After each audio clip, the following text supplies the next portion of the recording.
आपण पाहत आहात ठळक घडामोड गिरभीड पत्रकारिता।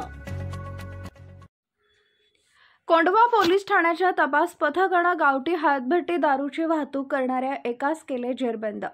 कोंढवा पोलीस ठाण्याच्या तपास पथकाने अवैधरित्या गावठी हातभट्टी दारूची वाहतूक करणाऱ्या एकास ताब्यात घेऊन त्याच्याकडून टेम्पोसह 19 दारूचे कॅन असा एकूण 2,98,525 रुपये किमतीचा मुद्देमाल जप्त केलाय।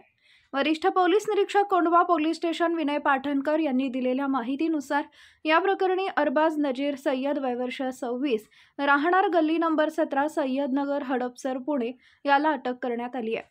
18 ऑगस्ट रोजी कोंढवा पोलीस ठाण्याचे तपास पथकाचे पोलीस अधिकारी व अंमलदार हे हद्दीमध्ये वाढलेल्या चोरीच्या घटनांच्या अनुषंगाने पेट्रोलिंग करत असताना पोलीस अंमलदार सूरज शुक्ला, शाहिद शेख व लक्ष्मण होळकर हे इस्कॉन चौक ते गोकुळ नगर या भागात पेट्रोलिंग करत आले असता दुपारी गोकुळ नगरकडे जाणाऱ्या रोडवर शुक्ला यांना एक 3 चाकी पॅगो टेम्पो गाडी क्रमांक MH14JP 1353 हा संशयितरित्या मिळून आल्याने त्यांनी पॅगो टेम्पो गाडी रोडच्या कडेला थांबला। त्यामधील चालक अरबाज नजीर सय्यद याला गाडीमध्ये काय आहे याबाबत विचारणा केली असता त्याने उडवाउडवीची उत्तरे दिली।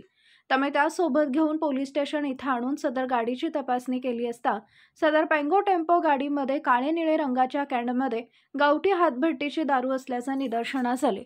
ड्युटी ऑफिसर महिला पोलीस उपनिरीक्षक स्नेहल जाधव यांनी सदर बाब तात्काळ वरिष्ठांना कळवली।